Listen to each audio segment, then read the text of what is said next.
I'm Lisa Lim, and welcome to part 4 of Call and Response Groove. This is part 4 of a 5-segment video series I've been compiling for TrueFire's 2015 Next Top Guitar Instructor competition. I hope you remember to check out the link below, and you can cast your vote once a week for yours truly to be the next top guitar instructor for TrueFire. It's greatly appreciated. So let's get started. Part 4 of Call and Response Groove. What I'm going to be doing is actually splitting each measure. The call part of this lesson is going to be shorter, if you will, the phrase, the riff.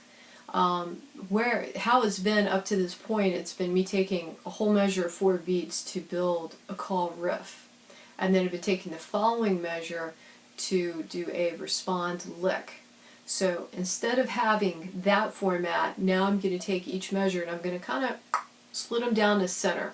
Call, first half, response, remaining half of the measure. So let me start breaking it down and explaining it to you. Remember, supplemental material below. There'll be actually one PDF printout. I would highly encourage you to print it out and be looking at it and following along as we go through this lesson.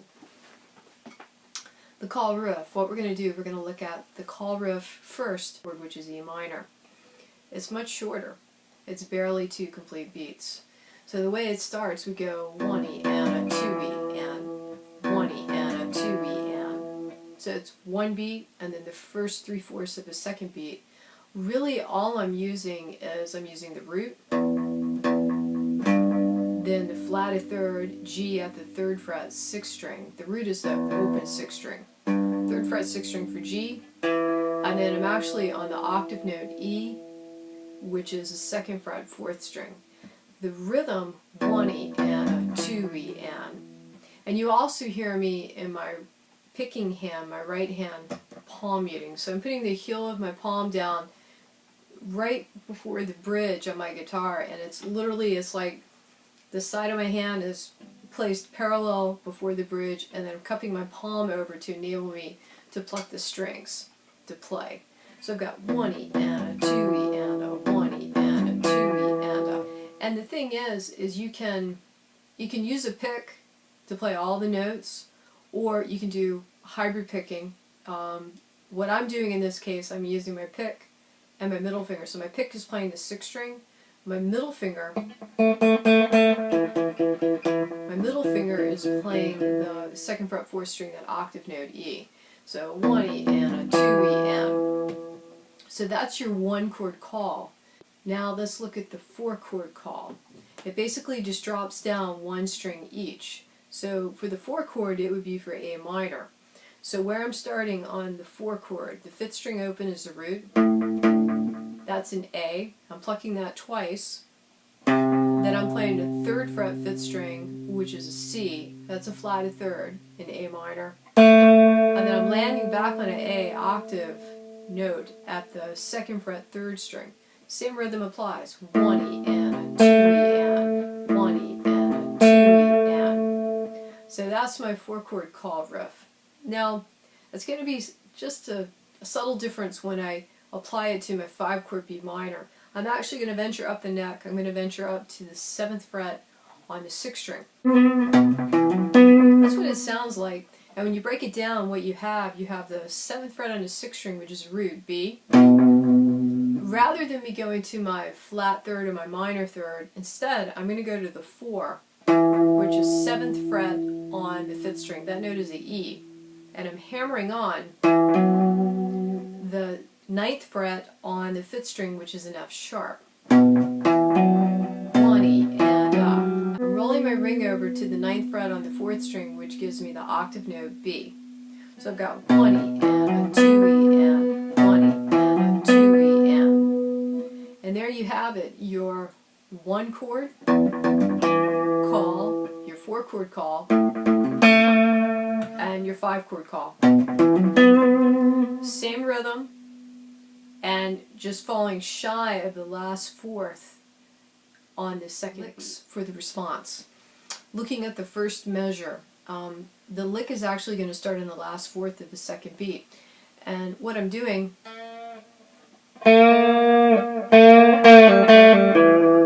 that's what the lick sounds like. It sounds like that.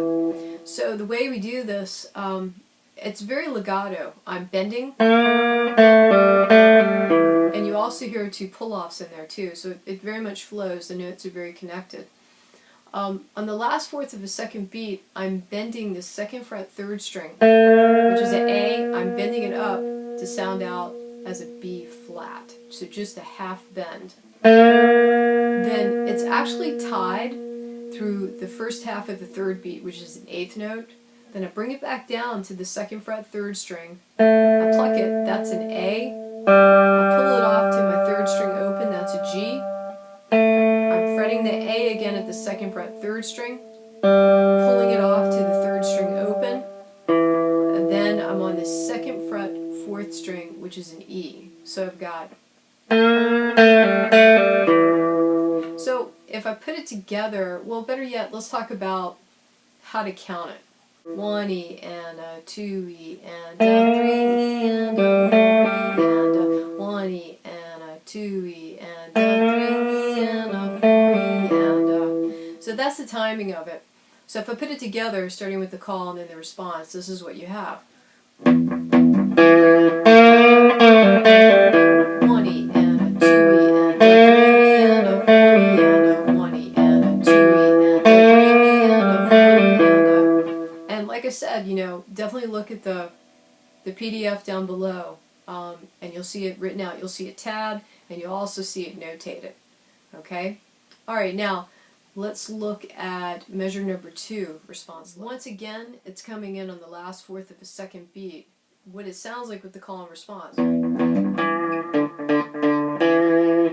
You actually hear this being more of a staccato lick. You hear it being da da da da. You hear it being more detached, and that's what staccato is. So with this one, it's very simple, but yet very cool when you incorporate the staccato in it, and then the syncopation. Coming in on the last fourth of the second beat, on the fourth string open, which is a D, and then you're going to have another D coming in on the second fourth of the third beat, which will be an eighth note, and then you're going to play D, fourth string open again, single 16th on the end of 3.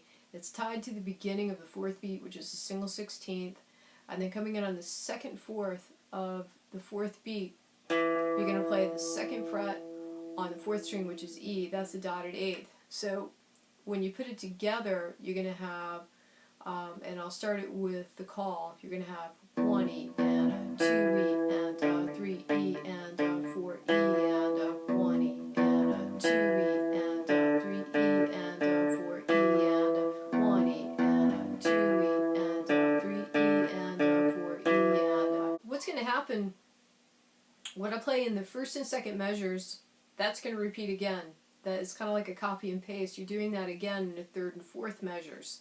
And then you're going to encounter it one other time when you get to the 7th and 8th measures of this 12-bar progression. So when you put first and second measures together, you have. And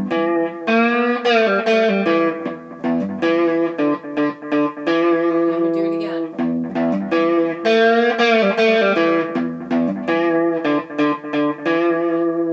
Okay, on to the 5th and 6th measures for the 4 chord response, A minor. Okay, that's what the lick sounds like. When you break it down, it starts at the second fret third string and the last fourth of the second beat. It rings through the first fourth of the third beat. Okay, that's A at the second fret third string. It's going to pull off the third string open G, which is a single 16th, second fret fourth string E, single 16th, back to A, second fret third string, single 16th. So what you have in the third beat, you have 4 16ths. But when you start this, you start on the last fourth of a second beat, and it's tied to the first fourth of a third beat. So that, you know, sets up that interesting rhythm. And then what's going to happen after that, when you're coming out of the third beat, it's tied to the first fourth of the fourth beat. So the A is ringing out. You hear it ring, then you pull it off to the third string open, then you have second fret on the fourth string E, which is the last half of count, or half of the fourth beat. Okay, so when we put it together, and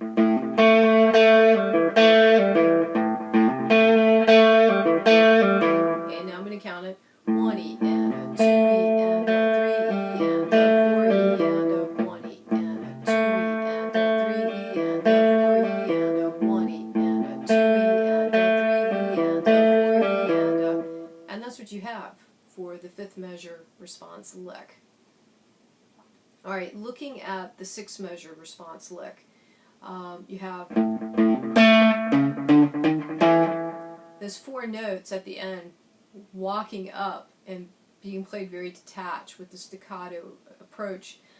That's your response for measure 6 on your 4 chord. So once again, it's starting on the last fourth of the second beat. And what I'm doing, I'm just taking my middle finger and I'm walking up the 5th string, 4th fret, which is C sharp, 5th fret, which is D, 6th fret, which is D sharp, and 7th fret, which is E, all on the 5th string. So when you put it together, it's coming in on the last fourth of a second beat. It's tied to the first fourth of a third beat, and then playing it at the 5th fret on the 5th string, which is D. That's the 8th note, ringing for a half a beat. 6th fret, 5th string, D sharp, that's a fourth a beat, but it's tied to the first fourth of the 4th beat, a single 16th, and then finishing on a dotted 8th at the 7th fret on the 5th string. So when I put it together with my response lick leading in, 1 E and a 2 E and a 3 E and a 4 E and a 1 E and a 2 E and a 3 E and a 4 E and a. So 7th and 8th measures, you're back to your 1 chord, pretty much what you did in the 1st and 2nd measures, nothing has changed. On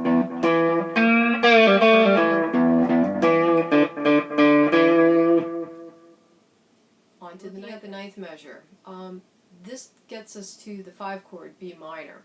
So we know our call phrases. Now what's going to happen for the response, we're actually going to be the 9th fret, 3rd string. And we're going to be bending the note on the last fourth of the second beat.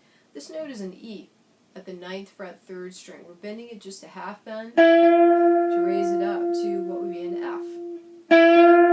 It's tied to the beginning of the 3rd beat, which is the 8th note. Then we bring it down, we play it at the 9th fret on a 3rd string, single 16th.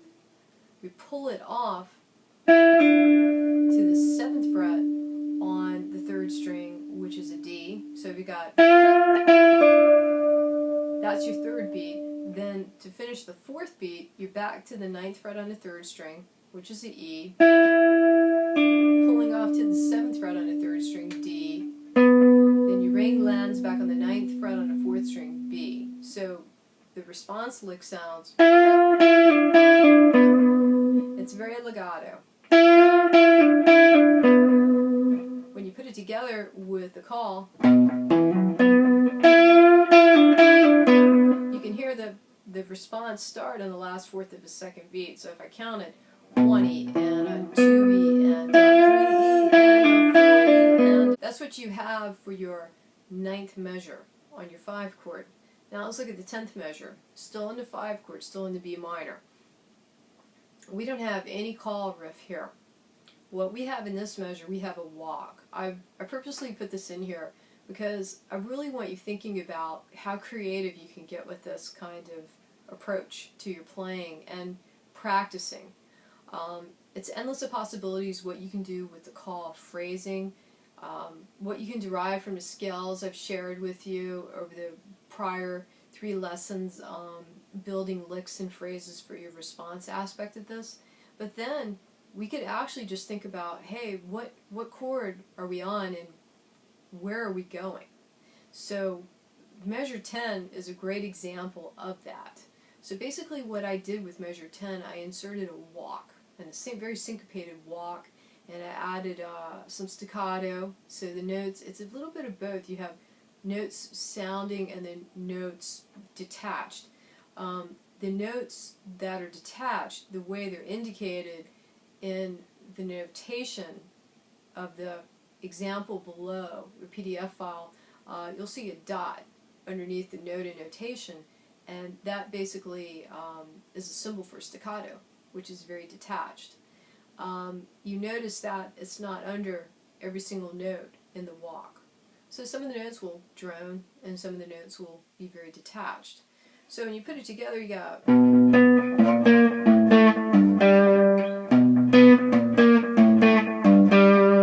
it sounds like that, and it's literally walking you back to the one chord, which in this case is E minor. So let's break 7th fret on the 6th string, which is a B. It's an octave note at the 9th fret, 4th string, B. 6th fret on the 6th string, B flat. 8th fret on the 4th string, B flat. 5th fret on the 5th string, A. 7th fret on the 4th string, A. 3rd fret on the 6th string, G. 5th fret on the 4th string, G. It sounds like that. So rhythmically, I've got 1 E and 2 E and 3 E and 4 E and 1 E and 2 E and 3 E and 4 E and when I break it down, the B octave, 1 E and 8th notes. When I get to B flat, I've got 2 E and, which is a 16th to a single 8th. When I start the A octave at 5th and 7th frets, it falls on the last 4th of the 2nd beat. Then my octave note starts at the beginning of a 3rd beat, and it rings for half a beat. It's an 8th note. When I get to my G octave, beginning of a 3rd fret 6th string, that's a single 16th. That's the 3rd 4th of a 3rd beat. Then another 16th at the 5th fret 4th string, which is my G octave note, and that's tied to a quarter note on the 4th beat. So counting it, I've got 1 E and 2 E and 3 E and 4 E and 1 E and 2 E and 3 E and 4 E and then, you know, definitely look at the notation, because you're going to see there's a dot beneath the note. You play it staccato, you play it detached, hence the. And it varies, so you definitely want to take a look at that. And so that's your walk for measure 10. The 11th measure and 12th, you're back on your 1 chord, you're back on E minor. We're going to start the 11th measure with a call riff that I initially started with in bar 1. That opens 6th string twice, 3rd fret 6th string, 2nd fret 4th string. And you hear me hammering on the G at the 3rd fret on the 6th string. Now, what follows after that, a legato lick.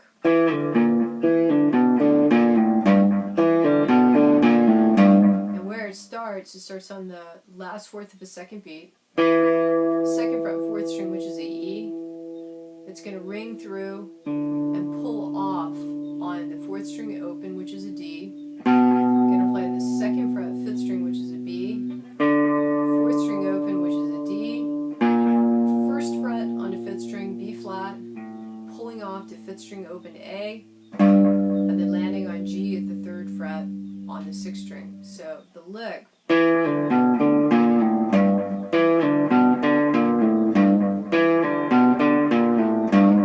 Together with my call riff, 1 E and 2 E and 3 E and 4 E and 1 E and 2 E and 3 E and 4 E and okay, so that's measure 11.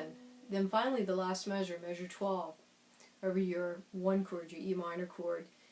You're playing the root, the 6th string on the 1st beat, then you're going to mute, strike the strings muted, and on the last 3/4 of a 2nd beat, I'm making a little mini bar at the 12th fret on the first 3 strings. That's actually an E minor chord, just my pointer is making a little mini bar there. And I'm sweeping up and sliding out. 1 E and a 2 E and 3 E and a 4 E and a 1 E and a 2 E and 3 E and a 4 E. This concludes part 4.